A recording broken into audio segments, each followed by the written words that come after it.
Welcome to the Body Science Podcast. As always, the information contained in this podcast is for the information purposes only and is not designed to diagnose or be prescriptive to treat, prevent, or manage any injury, disease, or other health-related condition.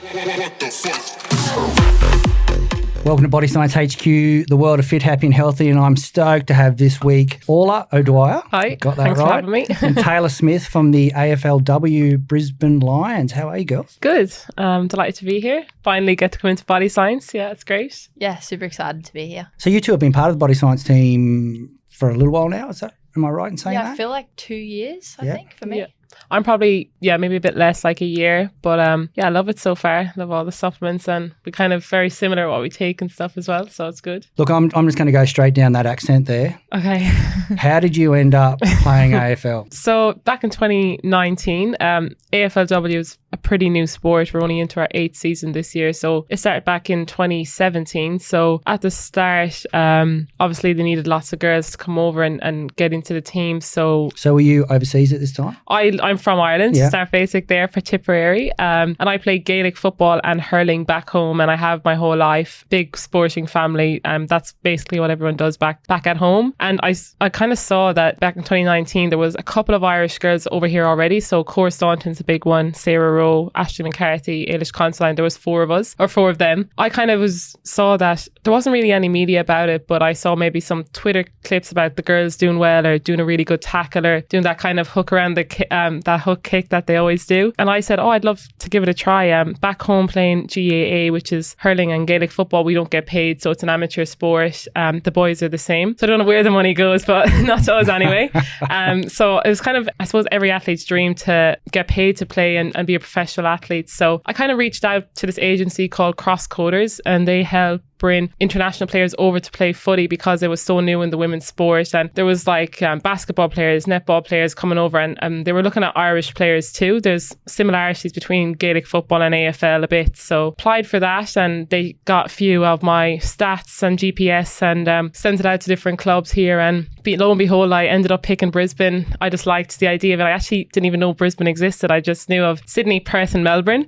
Then I found out Brisbane was here, and Craig and Bree, who are still in the program, were just so lovely, and they just wanted to keep my Gaelic style, which I really liked, and got to meet a few of the girls through that way, and kind of came over since 2019 and have been here ever since. I'm going into my 5th season now. I like to go home as well in the off season back to Ireland, so it's great being able to do the 2. So and here I am now playing my 5th season. Yeah, that's so awesome. And Taylor, your story sort of comes about from an injury. Am I correct in saying that? Yeah, I was a track and field athlete probably all the way up until maybe the end of grade 11. And then I got an injury, kind of throws a blanket term over it, piriformis syndrome. Piriformis syndrome. Okay, so it's poo-former. No. What's a poo-former syndrome? Probably wouldn't talk about it if that was the case. And yeah, just affected the nerve, the sciatic nerve in my right leg and my lower back. And you're telling me that AFL has fixed that? It genuinely has. It genuinely has. Seriously? I think the support around the sport, gotcha. strength and probably growing a little bit too. Like I think I grew so quickly. I was a short-ish girl through school, and now I'm 6 foot. So rock tall forward. Yeah, now I rock tall forward. So I think that process and just time and the support around AFL, having so many staff members, strength and conditioning. Yeah, it's good now. It's fine. Yeah, I still have little flare-ups here and there, but it's super manageable. I know how to deal with it. And so when that happened, I just had a year off, had some treatment for it, never really kind of got a whole lot better. And then I just sort of lost the love for track and field, which I think then I knew that it was time to try something else because I was obsessed with track and field. Yeah, okay. Well, there's nothing wrong with a bit of obsession if you want to be an elite athlete.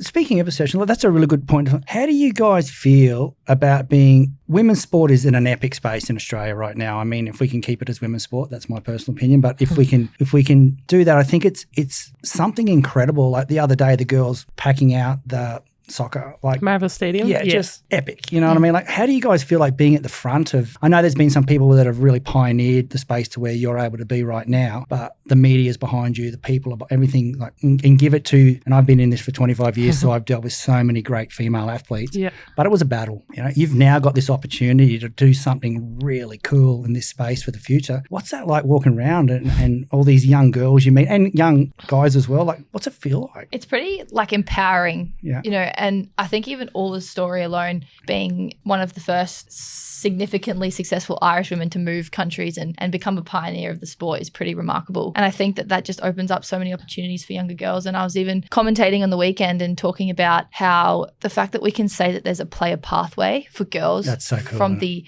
age of 4 and 5 and 6 to do Auskick all the way through to now playing professionally is just remarkable. And that's come about in 4 years. Yeah. Like when you think about that, that is just such a short space of time. And we are just so privileged to be helping, I guess, build that pathway. And I think as well, growing up, you always are told, oh, who's your role model or who's your favourite sporting athlete? And a lot of the time growing up, and I'm probably guilty of it myself, it's you'd always just pick a boy or be man as well, because you just you didn't have that, I suppose, you didn't have that vision of seeing female athletes like doing such great stuff, or there wasn't as much broadcasting or social media now with everyone's platforms. They can have their own kind of brand as well. And it's crazy now that when you ask younger girls who their favourite athlete is, more than likely they're going to pick a female, which is phenomenal. And to be like one of those role models for lots of girls is definitely inspiring, and it's definitely, I suppose, grown exponentially, not just in Australia but worldwide. It's a huge topic at the moment, and yeah, it's great to be part of that.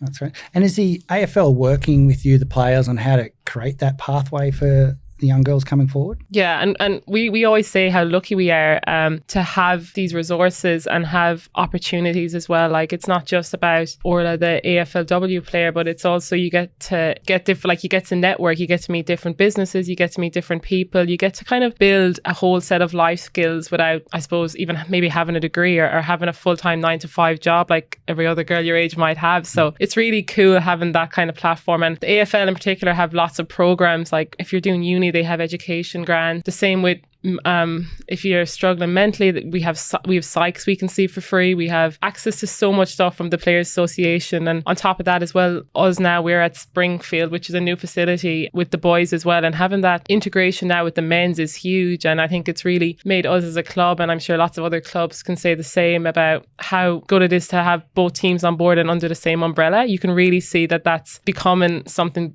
big, and it's making AFL and AFLW they're kind of helping each other out in a way. What do you think? Yeah, no, I couldn't agree more. And I think the AFL and the AFLW are doing such a great job at, like I said before, creating those pathways and supporting us. And we do often sit and talk, I know as a club, about how, our purpose is not only obviously to win a premiership and to play, but it is to inspire that next generation. And I think even as individuals, we kind of understand that. And I think that that's where women in sport are really powerful, is women are often really good at social media. Yeah. And we have that drive to promote women's sport more so than, I'd say we're probably more confident in doing that. And I think that is really, really unique for the women and women's sport. And do you find yourself hanging out cross-code a lot, like with other elite? Well, we just had a really good opportunity. The last 2 weeks we've had Stanford water polo team, the women's team, over from America. And we sort of got to talk to them and sort of about their training processes and balancing workloads and stuff like that. And then last week we had like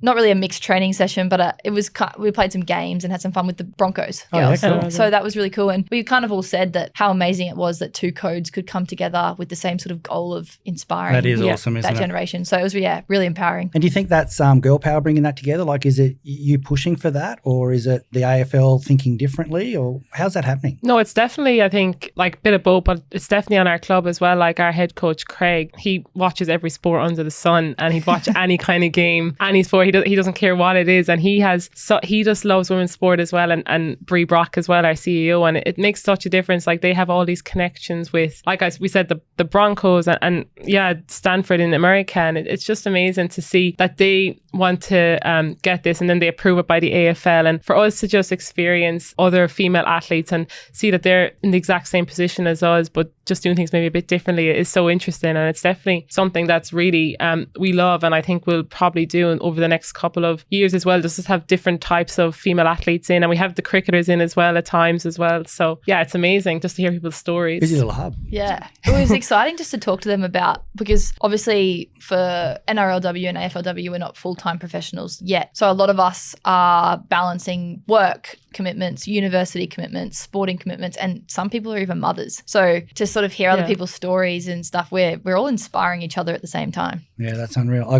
had a chat with Brad, the coach of the Gillaroos, and he was just telling me, like off mic, stories of what the girls have been through to get that World Cup they actually won. Like, just inspirational. And it's about time too. You know, like sport in Australia needs to acknowledge athletes, I think, and it's really cool. Yeah. To talk about the good things that are happening for you now. But can we touch on how hard it was? And well, yours was probably a little, and this is a dumbass old man thing to say. You went through that process of contact sport that was similar to AFL growing up, whereas you've come off track and field. How hard was that from, like you said, you told us where you were emotionally around track and field and the injuries and that, but to go AFL footy, like how hard was it to take that step? I was terrified of contact. Yeah. Luckily, I was playing as a ruckman, so I feel like That's the worst position, I think, getting knee into the ribs. I would disagree. I wasn't getting run down, tackle or anything. I was just tapping the ball out and work was done. At that point, I didn't understand the rules. I remember playing my first game and I gave away a 50-metre penalty and everyone was like, it's okay. Like, don't worry. We all make mistakes. And I was like, oh, was that me? Like, I just had no idea. But I'd played like a little bit of AFL through inter-school sport, but I don't even know if you'd almost call it AFL at that point. We were playing on like a field that was the size of the 50-metre arc and it was just kick it and hope for the best. And when I actually started playing AFL, I realised I could not kick at all. It was terrible. I just went straight up and came back down. But yeah, it was an extremely different transition. And even environments like track and field, if you're not sort of traveling with an Australian team or something like that, it's quite individual. And even if you are, it still is individual. I don't know how you done that individual sport versus team sport. Like, I'd never be able to. I think I would struggle to go back. Yeah. I think the difference between individual sport and team sport is you can't compare them. Like, you are surrounded by 30 best friends every day and 10 staff members, and you just, the energy there is just like, you might go in and not having the best day, and then coming out of training, you never regret it. You're always happier. You're singing. Like, we're our Monday crazy. gym sessions are like basically karaoke sessions. It's crazy. I only catch a lot of women's sport through the way everyone else does through social media, but I love the connection and the relationship you guys hold versus traditionally what we see from the boys year after year after year. Big question for me, I'd love to know is, what did winning a premiership do to you guys in that space? Oh, I think like that was obviously 2021, winning that premiership was an amazing feeling. And lucky for me, it was only you're our second or third year into the game. Yeah, it was my second season. Second season. So we were so lucky to get that success early. And like anything, if you win a premiership, and you've got that feeling, you want it again and again. So it kind of drove us a lot. But within that, like, what's really special about that group that was 2021 is majority of the girls are there and they're just that couple of years older. So there's more leadership there. People know what success is like. Like, we kept our group so close, and we have a few like people in and out, but it's pretty much the same core group, which is really special. So obviously last year we got to a grand final and we missed out on it against Melbourne Demons. But again, like, that feeling of, it's like a roller coaster up and down, and sport is described as that with success and failures. But it just makes you more hungrier, I think. And as a group, it makes us a lot closer, and we know what that feels like. Yeah, the genuine connection and the genuine care we have as a team is pretty remarkable, pretty unique, I'd say. Yeah. We almost can't get enough of each other. We spend Sundays at the beach with all our dogs, and we hang out on our days off. Yeah. But it's and we're hanging out and we're not talking about footy. You know, we actually genuinely are friends and care about what else we have going on in our lives, and always there to support each other through everything. So it's pretty unique. And how do you balance, like you mentioned earlier about mums and uni and commitments at work, and how do you balance your week? Is it football first, week second? I mean, obviously your mum's going to say no to that. But thankfully, neither Orla and I are mums yet. So.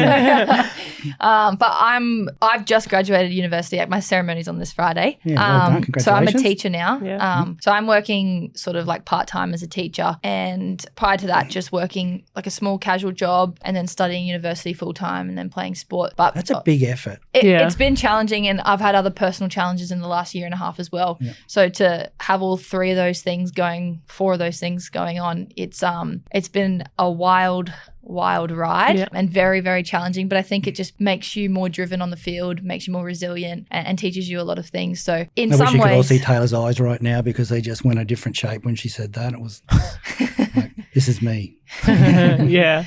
Yeah, I've definitely juggled a lot in the last 2-3 years, but I love being busy. So, and you just learn And I think as well with Taylor's situation as well, like she's probably had the hardest couple of years she had in the last 2 years, and she's shown like her resilience, and this season now is really shown like it's paying off. She's graduated, she's back to herself, and I think it's really shown about how strong of a character she is, and it's really important that to know that she has that support network around her, and I'm really excited to see her this season because I know she's killing it already. So it's good.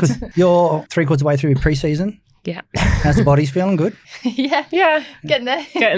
It's been amazing. It's actually, we always say how quickly the weeks go, and I think we're week 8 this week now. I couldn't believe that when you said that. So week 8, good. It's actually really refreshing. We have some new girls in, which just adapted to the group so well. Training's going good. We're at Springfield now the whole time, so it's just even having that as a resource is so special. Like instead of being at an oval and then rushing home, you get to do your recovery there, you get to do prep there. Yeah, that's cool. You can see physios before, there's dietitians, you get your psychologist in, whatever it may be. It's so professional. Like I know we're not fully professional yet, but we're so grateful for that because we never had that before. So it's going well, and everyone's flying fit and running around. So yeah, it's good. I want to talk about your week, like on a plate. What does it look like? But what do you mean when you keep saying it's not fully professional? Like what is professional for AFLW?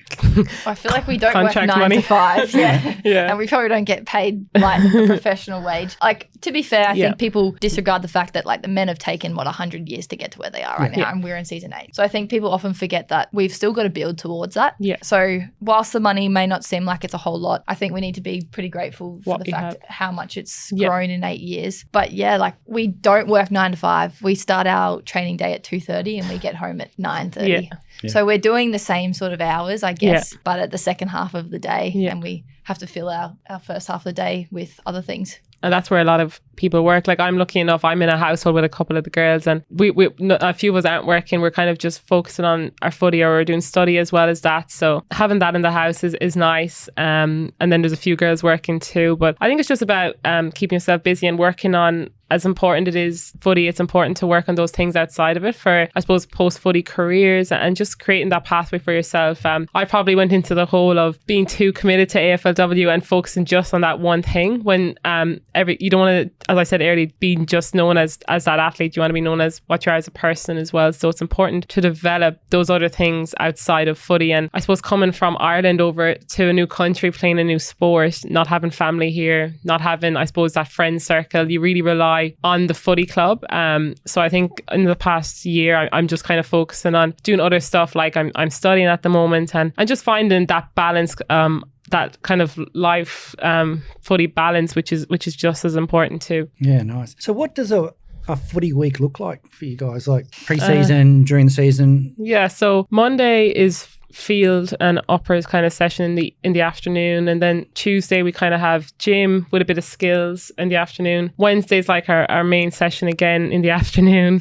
Thursday off, so we've Thursday fully off. Friday we have gym in the morning with some more touch and just stability and kind of prep stuff, and then Saturday's our big session again in the morning. So we get Thursday, Sunday off, and then we're at the club every other day. Yeah. I can't wait to see what you do when it's a professional sport. You've obviously invented some more days in there somewhere. That's crazy. Like you've both mentioned you got to work on the side. You've put in that commitment in. Like I just, it's amazing. I mean, full hats off to you both. Like it's amazing. So I want to like push a little button here. What do you think the AFL needs to do for women's sport over the next few years, the AFLW, to take it to where it deserves to be? I think just continuous growth. I think that's, as players, that's all we want to see. We want to see the competition grow. More games. Obviously, more money would be great. But just growth. I think as long as we're always trying to reach the next step, trying to grow more games. Yeah. And I think on top of that, it's just the respect of it too, like with the broadcasting, getting more people watching the game, getting more excited about it. If that's like a curtain raiser before the men's or what it's like, but that integration and just getting people more excited about women's footy. Like I know we kind of start when the men are kind of finishing up around their finals time, and we kind of start our season then. But just to keep fans excited, like if I was a Brisbane Lions fan, I'd have footy from March all the way through to December if you sport the two of them instead of just March to September, whatever it may be. So I think it's just important just just to kind of gain that respect, gain that fans, but also, continuous growth. And we are growing exponentially each year. So it's really important, I think, just to keep that incline going. Hi, I'm Tom Green, Olympic champ from Tokyo. And if you want the best tasting protein bars on the market, you should try the new Body Science Mousse range. Greg, you better be testing these. Mate, they're getting drug tested, got you covered. So why are you playing different seasons? Is it because there's only one dressing shed, one field at clubs, and so it's hard to integrate two elite teams into one franchise? Or I feel like there's a mixture of reasons. They've recently changed our season. So last year we played 2 seasons in the 1 year. So we ended up with like 28 games of footy in the 1 year or something, which for the men's is a normal season. For us is double. Yeah. And how'd that go? How was it? It was really good for us. I feel like we were quite successful. The first season we were coming off the back of winning a premiership and we made a preliminary final. And then last year we made the grand final and fell short by 4 points. So we had like an 8-week off season, whereas now we have a 6-month off season. Yeah. So a big difference there. In some ways it was probably good for our fitness, like sort of not rolling having 6 months off. Like, but I think it was good. It was good back to back. But the season change now is sort of more aligning with the men's. So it's a slow process, and obviously we only played 10 games and they played 20. So we'll cross over with a few of them. But I think facility wise we're pretty sweet now. Like most women play at more community grounds. So like we'll play at Brighton Homes Arena, which isn't necessarily a community ground, but that's our home ground. Holds 10,000, which is plenty for us at this stage. You'd rather a stadium kind of packed than empty and kind of big. Yeah. And like we played at the MCG last year, which was amazing. Incredible opportunity. Yeah. But you get 5 to 10,000 and the MCG holds 90,000. So we don't mind playing at those. And we got a good few games of Metricon last year while we were waiting for the facility to be built. And we like playing on the fast turf. Stadiums are always nice to be played in. But I think with the overall change of season, I think it's really good now that we're finished up like just before that Christmas time. So instead of we usually in the past we've trained during Christmas, New Year's, roll on. Our season would start at the end of January and finish in April. Now we start in September and finish at the start of December, getting to grand final hopefully. So it kind of gives people that break around Christmas, which I think is important as well. Especially for athletes like yourself, you get to go home for Christmas and home for New Year's. And back to the Irish winter weather. It's great. Lovely. Just winter all year round.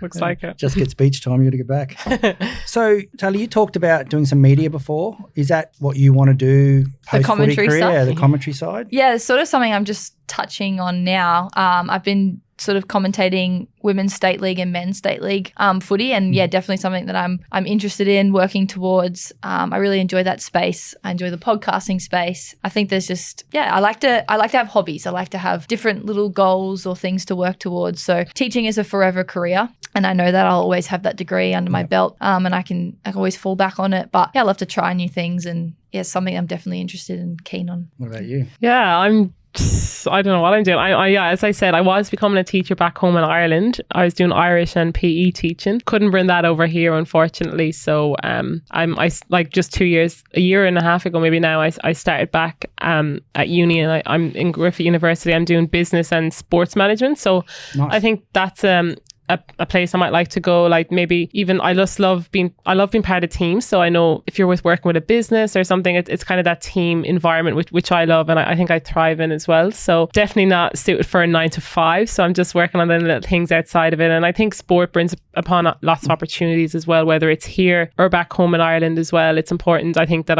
as Tay said about hobbies, like having that. And I think I'm just trying to, I love my culture where I'm from, and I love even helping Irish girls get over or showing them pathways about how to come over and play footy. And when I go back, I do as I said, like some media stuff or podcasts, and just kind of give people the knowledge about women's sport over here and try and promote it as much as I can. And it's actually interesting that back in 2021, when we played our grand final, we were in lockdown back home in Ireland. Pretty much everything was closed. Everyone was stuck at home. All sports were cancelled. It was like winter time. And the only thing on the only sport that was on TV at that time, they were showing the AFLW. And the amount of support, the amount of messages I got after that, and just random sports. If you're a sports fan, you're going to watch any sport that's on TV if you're bored at home in lockdown. And I think that's how AFLW grew in Ireland. And I think at times I nearly get more support back there than here, because it's just, especially such small towns where I'm from, that everyone knows you, everyone wants to know you, everyone that's that's related to you says they're related to you and wants to get that connection at times. So that's epic. It's cool, yeah, and it's definitely grown back home, and I can see a lot more Irish girls come over here now. I think in the league this season there's over 30 Irish girls, so it's great. Oh, that's great. And how hard was COVID for you too? COVID was an absolute breeze for me. It was a breeze for people here in Australia, down to the beach. I think I went surfing every day. I then would rock up at home, do my online uni classes and get good marks because I had nothing else to do. And then at that period of time, I was in transition between the Gold Coast Suns and the Brisbane Lions as well. So probably challenging in that regards, just sort of being in a bit of limbo, not knowing if I was going to get another contract at the Suns or if another club was going to take me. So I just sort of kind of focused on getting my body right in that time too, because I had all that time, couldn't work. The government was paying us not to work basically at that point. So for me, it really wasn't too bad. Yeah. Is that where you met Tegan and Maddie? No. Tegan and Maddie, I just played footy with. As soon as I started, the Suns. Maddie and Tegan both sort of started around the same time. Okay. Into the sport. I think they were fairly new to AFL2 at the same time. So Maddie and I played together at Bond because Tegan was a bit younger. And and we just sort of, they were not at the Suns when I was at the Suns. Okay. Yeah. Interesting. So if people want to reach out or follow you guys, how do they find you? Instagram's probably both of our biggest platforms. Definitely Orla's biggest platform. Yours too. Just Tay Smith __. That's me. I'm Orla O'Dwyer 98. I was going to say my email there. No, just Orla O'Dwyer 98. No email. No emails, please. Oh, classic. Look, thanks for coming on. Look, just in finishing up, have you got any words for young athletes out there that are working, what should I do in my life? Like, what is it that made you go down the athletic? What do you got for them? I think for me, like a quote I always like to, well, it's not even a quote, it's just pretty short, is I like to always say consistency over perfection. So growing up in sport and also school, college, whatever I was doing, I was always a mediocre. I was never the most talented, the smartest in school. Always had to work hard for what I'd done. And I think that's how I probably passed out, let's say, people who were my age, who were naturally born athletes or who were just the best in the class or the smartest, just by continuously doing that hard work. So if it's sport, like it's about controlling the controllables you can as well. So I'm really big on nutrition, hydration, sleep. And I think that's why body science has been great as well, because I like to get that edge, that 1% that I think can work through supplements. And even as I said, like training, just doing the stuff that people don't really see and just being consistent at it and not doing something great for a week and then not doing something for a month and just keeping at it. And I think that's probably where I got to where I am today. And I'm a big believer in hard work and working 100% at everything I do. And that's probably the advice I give people. Awesome. Yeah, I think just be ambitious is probably something. Nice. You can be ambitious in whatever you're striving to be, whatever pathway you want to head down. And something my dad used to say to me was just always don't focus on trying to be the best at something. Just focus on being the best version of yourself, whatever aspect that is. So if you're trying to, strive to win the Brownlow medal, don't strive to be the Brownlow winner. Just strive to be the best version of you, and that process should naturally take you there. Yeah, I love that. Absolutely love it. And Griffith Uni, are you working with Duncan Free? Are you under his program, the sports program there, or? Oh, the sports college. Yeah. No, it's good. They're amazing. I love them, and I'm doing it all online as well. So they're pretty good at that kind of stuff. And you were the same with getting extensions and stuff. They were the only reason I got through the 3 degree changes. They're so good. Finishing. So helpful. That's cool. Yeah, I went to Griffith, and so did my wife cool. and my daughter. We've all got Griffith degrees. Oh wow. So love the place. Yeah, it's cool. Thanks for coming on, you two. That's been an epic little chat. Hopefully we've made a few future athletes a little more excited to come on board and drive hard. Like you both said, it's not easy. Like you guys have done the hard yards. Well, thank you for having us. And thank really you for appreciate supporting us with your products and stuff. We're all about good athletes here. We love it. Like you guys are definitely part of the family. And it's nice to catch up. Yeah, thanks for having us. Yeah.